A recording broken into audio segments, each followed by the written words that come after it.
Namaste and welcome to AP Talk Time. Today is World Environment Day. Protecting our environment is the foundation for sustaining our planet, community and economy. Climate change has hit Nepal hard and it has hit fast. It is causing greater variations in weather patterns and more extreme weather events. Floods and landslides has become common in Nepal, often triggered by heavy rains, while droughts are also becoming more frequent and irregular. A new study suggests the highest glacier on the world's tallest mountain is losing decades worth of ice each year because of human-induced climate change. Several studies has classified Nepal as one of the global hotspots for natural disasters. How can a country like Nepal can cope up with the adverse effect of climate change and global warming? How do we need to channelize the advocacy? What should be our voice in global forums? To talk more on this, I am joined by Erik Solheim. Mr. Solheim is a well-known global leader on environment and development as well as an experienced peace negotiator. He served as Norwegian Minister of Environment and International Development from 2005 to 12. Currently, he is the senior advisor at World Resource Institute and president of the Belt and Road Green Development Institute in Beijing. He is also the brand ambassador of our campaign, Unity for Sustainability. Erik, welcome to AP Talk Time. It's a pleasure to have you here this morning on the World Environment Day. Welcome. It's so great to be on this program in beautiful Nepal. How have you been? I'm doing very well at the moment. I'm in France, in Paris, but I have missed being able to travel because I haven't been to Nepal for a number of years because of the COVID situation. But I hope to come back to this fantastic land later this year. Okay. As the world is observing World Environment Day today, whenever we talk about climate change or global warming, it's often considered as a fancy idea of a developed nation. But the poorer countries tend to be more seriously affected by climate change. What do you think? Why still we are in denial as a citizen, as a nation? I'm not sure developing nations are in denial in any real sense. I think the two biggest developing nations in the world, China and India, are really in the lead in the struggle against climate change. But there may of course be individuals who haven't really understood the importance of the message as yet. But I think our overall developing nations are acting as fast and as urgently as the developing countries. And also, how do you see the current global effort to limit the rise of global temperature below 1.5 degrees Celsius? How do you see this effort going? The bad news is obvious. We have a triple environment crisis of climate and heavy pollution and destruction of nature. And we are not on track at the moment to reach our goal. However, the good news is that we have all the policies, all the technologies, all the finances we need to really solve this problem. And we are in a much, much better situation than in the past, because for the first time in world history, there is no choice to be made between development and environment. We can pursue both with the same means. We have all the win-win policies, which are good both for the environment and for the economy at the same time.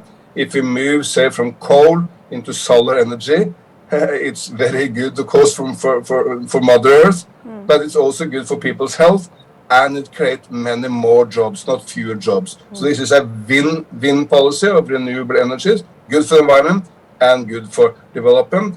And the old debate in many developing countries, do we want to develop or do we want to take care of the planet, is past. We can do both. I might sound very rhetoric, but mainly developing countries are scaling up the use of fossil fuels. What are the voluntary ways to scale back the use of fossil fuel? What do you recommend? Solar energy is now the cheapest energy anywhere in the world. It's indeed the cheapest energy which has ever existed on planet Earth. So if we move into solar, we save money, we create more jobs, and we do good for the planet. And the two big neighbors of Nepal, both are now doing this at large scale. China, of course, is producing 80% of all solar panels in the world, and last year China was 60% of all new solar which came into the grid in the world. While in India, then I have the biggest singular solar energy plant in the state of Rajasthan. In Kochi, in Kerala, they have the first all-solar airport in the world, and in Assam, the first all-solar rail station in the world. So the main issue is to move from fossil fuels into solar. But of course, we also have wind energy, which is much, much cheaper than in the past. We have green hydrogen as an enormous opportunity for the future. We can do hydro, of course. Nepal has a huge potential for hydropower. So there are so many solutions available. What we sometimes lack is the political leadership and political will to move fast. Also, there was a big buzz before the COP26 summit. How do you evaluate the outcome of the COP26 summit from the eye of least developed nation like Nepal? People argue that the climate commitments finalized at COP26 will be too little and too late to protect vulnerable communities already living with the impacts of the climate change crisis. How do you see that? I want to be very honest. I think the focus on diplomacy and places like Glasgow is the wrong one, because it's not diplomacy which will change the world, it's the political economy. When Bill Clinton was once elected president in the United States against all odds, I mean, he was up against a war hero, George Bush. He was a very, at the time, unknown governor from a small state called Arkansas. No one thought he could win. But he had a huge poster in his electoral office. It says, "It's the economy, stupid." And that's the reality of the day. It's the political economy, the enormous opportunities to create new jobs, to create prosperity, by at the same time going green. That's where we should focus. As an example, in Glasgow, there were some progress. Methane was handled. They were focused on deforestation. There were some progress, but just right before Glasgow, President Xi of China decided that China will stop all overseas coal investments. That's a much, much bigger issue than anything covered in Glasgow. So please don't get into despair, even if there is slow progress on diplomacy, because that's not the main story. The main story is what's happening in the political economy, where businesses and governments all over the world acting very, very fast now. And in the meantime, people also argue that critical financial support for developing and vulnerable state was lost in the final hour of the summit. It was also, the summit was also heavily criticized, as the summit did not achieve key goals in relating, putting price on carbon, ending fossil subsidies, and delivering on the promise of $100 billion a year in climate finance for developing nation. How do you want to respond to this criticism? Again, I think it's basically the wrong focus, because the focus should be on the enormous opportunities now coming from renewables being the cheapest energy in the world. Well, if it's cheaper, you don't need subsidies, you don't need support from developing nations to do it. Let me give you one example. That at the end of the day, what they quarreled about in Glasgow was $20 billion. Seems to be a big amount, but it's really, really small. 3 weeks after Glasgow, the People's Bank of China, the Central Bank of China, launched a low carbon facility for China that was $1,000 billion, 50 times what they quarreled about in Glasgow. And because it's much, much more important for the developing world. I mean, if you are a poor nation in Africa, let's say you are Malawi or Madagascar, very, very, very poor nations, it's much more important that China drives down the price on solar and wind, because then you can afford to do it by your own means. You don't need any development assistance to do it. And of course, the same now applies to Nepal. I mean, you're right, we should immediately stop all fossil fuel subsidies. We should wrap up development assistance from the developed world. But at the end of the day, renewables are now the cheapest energy everywhere. So we save money if we move into it. We should not consider going climate as a cost. It's an enormous opportunity. Talking about Nepal, how do you view the presence and effort of government of Nepal in international forums? Or let me put it in another way. How Nepal should negotiate in World Forum, as we are one of the vulnerable nations which will have massive adverse effect of climate change. For example, global heat is melting Nepal's mountains, but the world is not listening to it. What do you suggest? What can we do to draw the world's attention? I think maybe Nepal could do more to really draw the attention to the melting of the ice in the Himalayas, because that's one of the most dangerous effects of climate change, maybe the most the dangerous singular effect on climate change at the planet, because there are so many hundreds of millions, even billions of people living at the great rivers coming from the Himalayas, Ganga, Brahmaputra obviously, but also Yangtze, Mekong. There are a number of huge rivers, and these are some of the most heavily populated places on Earth. If there were to be a complete melting of the ice in the Himalayas, feeding these rivers, they will be seasonal rivers. There will be rivers in the monsoon season, but not all year rivers, and that would have an enormous negative effect on people living, say, along the Ganga, and hundreds of millions living there. So please invite more people to come and see. You have great research stations which can show this to people. Invite political leaders and business leaders and civil society leaders to come and see with their own eyes. I think that will be a very important contribution of Nepal to make clear the urgency of climate action. When was the last time you visited Nepal? Was it a long time back? Was some years back, because my main involvement with Nepal was during the peace process. We were on the Norwegian side, the first people who spoke to the Maoists when they were still out in the bush, and we facilitated meetings between the Maoists and then Congress government when they came back to Kathmandu, and I worked very closely with the leadership both of the UML and the Congress Party and the Maoist Party at the time to facilitate and support the peace process. That peace process was, of course, extremely successful. It's a model for peace in the world. I wish other nations could learn from what Nepal achieved in that regard.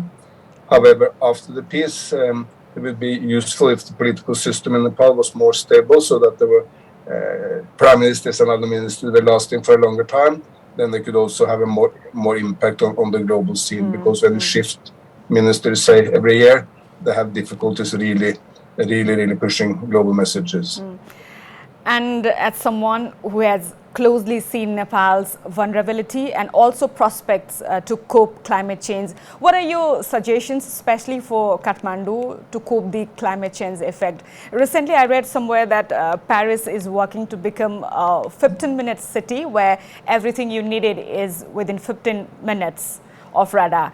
Can we adopt something like this in the cities of Nepal or in Kathmandu? Do you recommend any idea?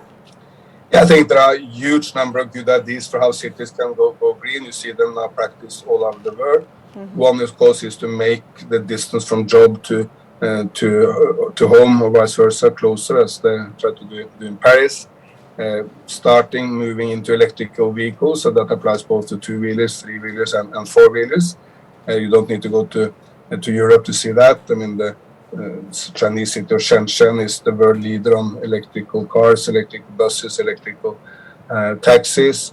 In Mumbai, they are now making a huge scheme for the Indian state of Maharashtra to go into electrical vehicles and make all the buses in Mumbai electric. That, of course, have a very, very positive effect on the local climate. But maybe the most important of all is to make a city greener, do massive tree planting, make green corridors through the city. This also helps for the climate adaptation. I mean, if a city is very warm, it helps if there's a shade of trees. Trees by themselves tend to cool down a city, and trees is also a very, very important kind of wall against massive climate catastrophes. And here you can look into any number of good examples. Hyderabad in India is now recognized as a tree city of the world, with enormous tree planting. The state of Telangana, where Hyderabad is the capital, has increased the tree cover by 3% over the last few years. So there are very, very positive examples to look to, both in Europe and in China and in India. Absolutely. Coping with climate change needs, I think, unified action. The European Union is one of the development partner for a green recovery package of an estimated $7.4 billion to Nepal, and also EU and Nepal has praised carbon neutrality by 2050. Although the emission scenario and access to finance are starkly different in Nepal and EU, what are some of the best practice or key lessons we can learn to meet the aim of net zero by 2050? I think the main lessons learned from the EU, and you're right, the EU is definitely a very important driver of climate action in the world. I normally say that two capitals, both on B, is driving climate change in the world, Brussels for EU and Beijing for China. And maybe the biggest achievement of EU is to regulate the markets in Europe. They have created what now called the European taxonomy. That's a system which is driving the banks and insurance companies and their money. It simply makes it much easier, much cheaper if you want to finance green development, say solar energy or wind energy, and much more expensive and costly and more difficult if you want to finance fossil fuels. And this will have huge impact on markets in Europe. Europe is also driving industry development in basically every sector, say to get electrical batteries. Today, electric battery industry in the world is totally dominated by Korea and China.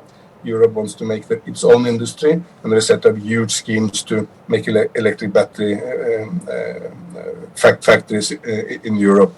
So overall, European Union is now very, very fast driving European markets in the right direction. Of course, Nepal is a much smaller market, but I think the same idea of having an industrial policy where you prioritize the green development from the government and where you drive the money in the right direction, that can also be applicable in Nepal, and I'm sure the European Union will be happy to share all their experiences in this regard.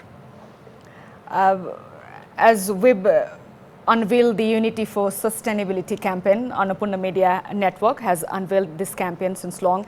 Any specific message to Nepal and Nepali politicians on climate change issues? Yeah, I really want to encourage everyone in Nepal, but for sure everyone else, to do the basics. Basic is move from fossil fuels into renewables, in particular solar. Make the fleet of cars and two-wheelers and three-wheelers electric. Do massive tree planting. Nepal is a big country, and of course there will be different species in different areas, but the opportunities for tree planting in Nepal is great. And transform the agriculture. In Terai, of course, you have a very fertile land, and transform the agriculture there into a green farming. That's not happening in the Indian state of Andhra Pradesh, where they have zero budget farming. That means there will be no emission from the farming, much less use of fertilizer, much less use of pesticides, and a fantastic improvement of health for the farmers while doing good for climate and the economy at the same time.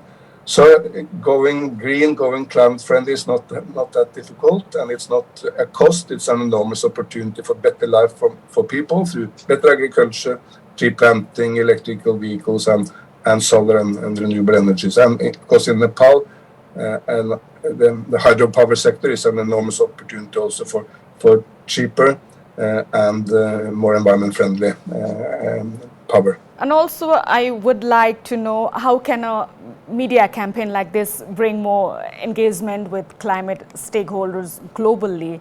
How do you see this as? I think it's great that Annapurna has launched this campaign. I think you should encourage environmentalists to move from the negative to the positive message.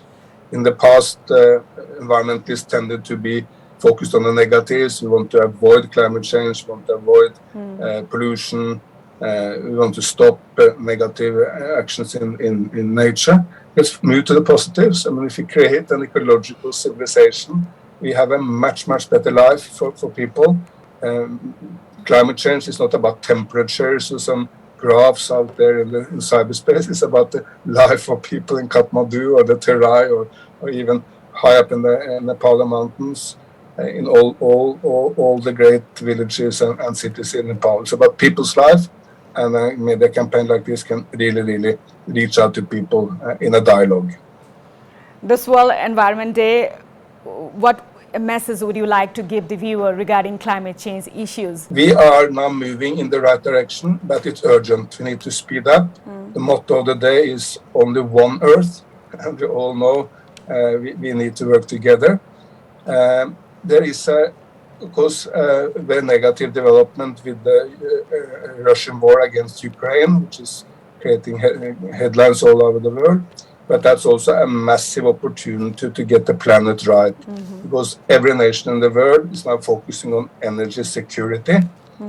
Some nations in Europe because they don't want to be dependent on Russian oil, other nations because they don't want to be dependent on volatile prices in energy, which creates huge problems for farmers through fertilizer prices, for consumers because of food prices, and for each and everyone.